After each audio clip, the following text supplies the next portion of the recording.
Income rarely changes people as much as margin does.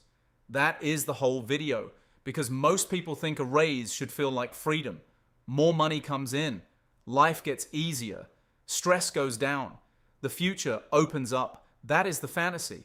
But in real life, a lot of people get a raise and feel better for about 3 weeks. Then somehow, mysteriously, they're back in the same place.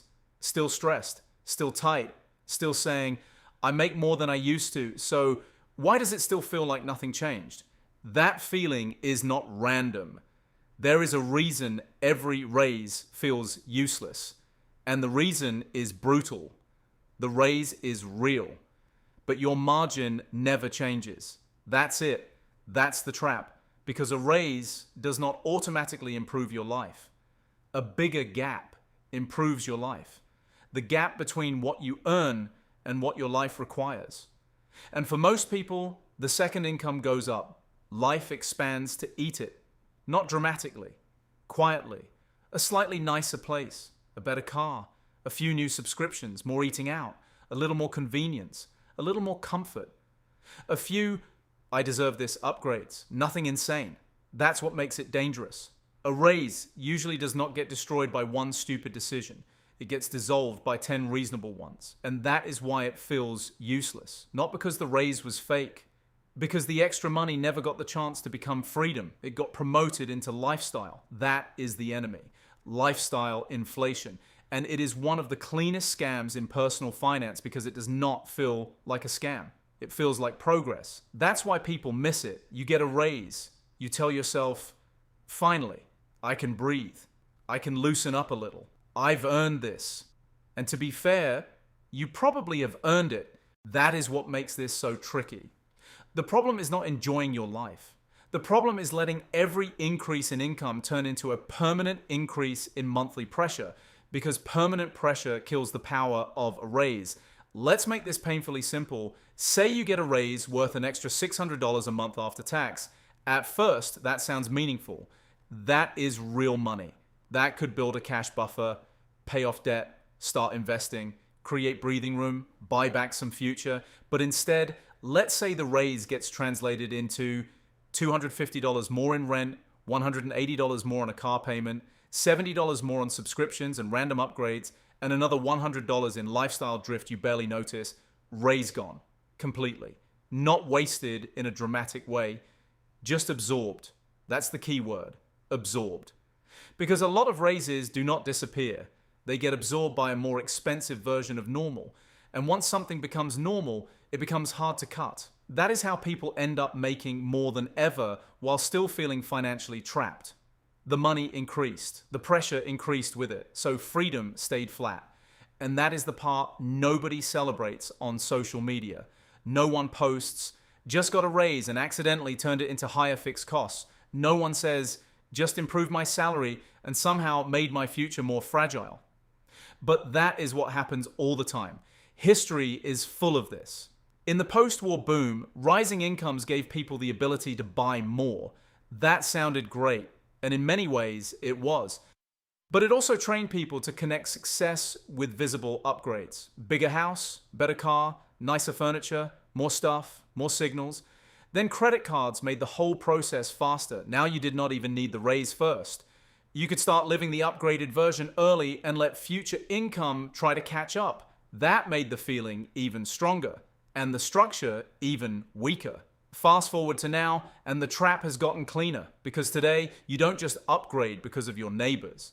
You upgrade because the internet keeps showing you what your next level is supposed to look like. A better apartment, a cleaner wardrobe, a more expensive routine, a more polished life. And your raise becomes the excuse to enter that world. You say, now I can finally afford it.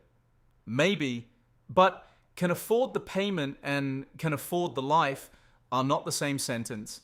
That difference matters a lot. Because what actually changes your life is not your income number, it's your resilience. Can you survive bad luck? Can you absorb a surprise bill? Can you handle a weird month without using debt? Can you stay invested when markets drop? Can you leave a bad job if you need to? That is what money is supposed to do. Not just decorate your life. defend your life.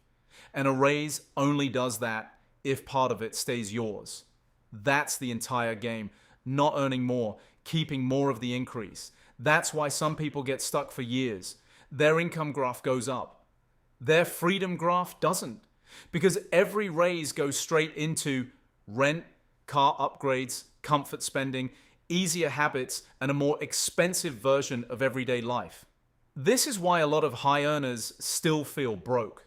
They are not actually broke on paper. They are broke in structure. Their life is just too expensive to let the income matter. And expensive lives create fragile people, not weak people, fragile people. Because when your monthly life requires a huge number, you lose flexibility. And flexibility is where the real value of money lives. This is why two people can get the exact same raise and experience completely different realities. Person A gets a raise and uses it to widen the gap. Maybe some goes to savings, some goes to investing, some goes to debt reduction, maybe a little goes to enjoyment.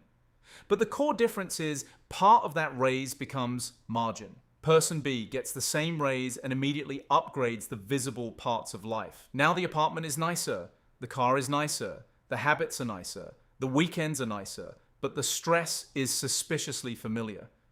Why? Because the raise did not become power, it became maintenance. And maintenance is expensive. That is what people underestimate. A nicer life is not just one purchase. It is a chain reaction. The nicer apartment leads to higher rent, which leads to nicer furniture, which leads to a neighborhood with more expensive routines, which leads to more subtle pressure to keep living at that level. The nicer car is not just a payment. It is insurance, fuel, repairs, identity, expectation. And identity is dangerous. Because once your raise becomes part of who you are, cutting back feels like failure, even if cutting back is the smartest move. That is why raises can actually make people more trapped. Their income rises, but their exit cost rises too. Now they need that job more, need that paycheck more, need things to keep going more. So even though they make more, they feel less free. That is a brutal trade, and it happens quietly. Now, to be fair, not every raise disappears because of stupidity. Sometimes inflation is real. Rent rises, insurance rises, food rises, life gets more expensive around you. That is true. So this is not one of those fake guru lectures where I pretend every money problem is solved by making coffee at home. That's nonsense. But even inside real-world pressure, there is still one decision that matters. Does this raise increase my freedom? Or just increase my fixed costs? That is the question. If your raise gets fully converted into recurring obligations, you will barely feel it. If part of your raise becomes margin, you will. That's the rule. Every raise should buy breathing room first, then lifestyle, not the other way around, because breathing room compounds. A bigger emergency fund compounds, less debt compounds, a larger investment contribution compounds, lower stress compounds, more options compound. And once you feel that, raises stop feeling useless. Because now they are actually changing the structure of your life. That's when money starts doing what people imagine it does. Not because the number itself is magical, because the money finally got assigned the right job. So what should you actually do when you get a raise? Simple. Split it on purpose. Not emotionally. Not automatically. Not after the lifestyle has already eaten it. On purpose. A piece to future you, a piece to stability, a piece to clean up, then, if there is room, a piece to enjoyment. That order matters a lot, because if you wait to see what's left at the end, there will usually be nothing left. Lifestyle is aggressive. It takes space if you let it. So you have to be faster than your own habits. You have to capture the raise before your life absorbs it. That could mean automatic transfers, higher retirement contributions, a debt payoff rule, a savings percentage, or simply a personal rule like every raise gets split before I touch it. That one habit alone can change everything because it turns raises from emotional events into strategic upgrades. And strategic upgrades change lives. Not instantly, but permanently. That's the difference. Anyone can feel richer for a month. Very few people know how to use a raise to become harder to break. But that is the real move. Not more visible success, more invisible strength. So here's the final thought. If every raise feels useless, it's usually not because you still earn too little. It's because the extra money never became margin. It never became protection. It never became structure. It never became freedom. It became a more expensive version of normal. And normal is very good at swallowing progress. So the next time your income goes up, do not ask, what can I upgrade? Ask, what part of this raise can I keep? Because the part you keep is the part that changes your life. Subscribe for more simple animated finance videos.